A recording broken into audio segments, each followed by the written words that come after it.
We all want it, happy and harmonious relationships. I don't think any of us wake up one day and tell ourselves that we want to damage our relationships.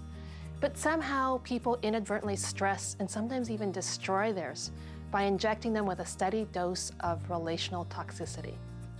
So what are some of these toxic habits? First of all, there's criticism. This is a very common corrosive habit that people have, which is to criticize their loved one, and even worse, to do it in a public way. While many people justify their criticism by saying they're trying to help the other person, it never feels good to be at the receiving end of that help. Not only does the receiver feel like they can never measure up, but criticism has actually been found to be very ineffective in changing behavior or improving performance. Instead, positive feedback focused on what's appreciated actually increases the likelihood of that action being repeated. A second one is defensiveness. This is a surefire way to shut down communication. When I don't listen or accept what the other person is saying, but I use all of my energy to deflect or avoid hearing what they're telling me. This can include counter-criticism, counterattack, or even the victim stance. It communicates the problem isn't really me, it's you. Instead, try reflective listening, which doesn't actually mean that you always agree with what they're saying, by the way, but you're just doing your very best to hear them and understand their perspective. A third buster is control. Even if we mean well, if we tell our loved ones what to do or not do, we aren't relating to them as equals on a level playing field of balance, power, and mutual respect. This can be really subtle because control is often exercised in the name of caring, whether it's over finances, choices of what to eat even, or where, or do. But this communicates to the other person that we don't respect their ability to make good decisions for themselves. Now, even if our loved ones have shown patterns of bad decisions, it's never a healthy idea to become their watchdog to police their choices. Instead, focus on the choices you have control over and set boundaries, but don't step in and tell them what to do. No one truly thrives in that type of relationship.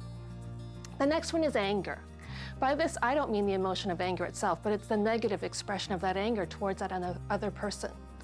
As our anger increases, we often use relationship-busting strategies like yelling, attacking, and just ratcheting up the intensity of the conflict. Now, even though we may have legitimate reasons to feel angry, using our anger as a weapon never works. Anger shuts down communication. So I might be right in what I'm saying, but I'm wrong in how I'm saying. The next one is contempt, and this is actually one of the most destructive of all the relationship busters because it communicates a deep disrespect and disregard for the other person. It shows itself in the form of derogatory comments, put-downs, extreme disrespect, either verbally or using disdainful body language, such as the famous eye roll.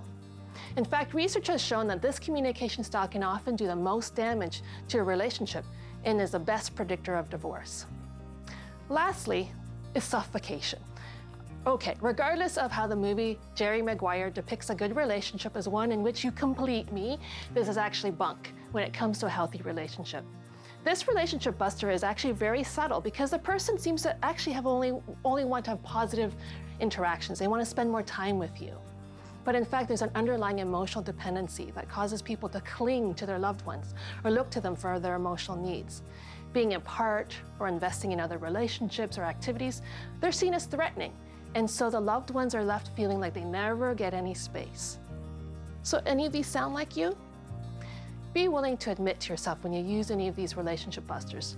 Not only do they not work, but they can cause great hurt towards your loved ones. While you may experience temporary satisfaction, these strategies in no way lead to long-term relational happiness.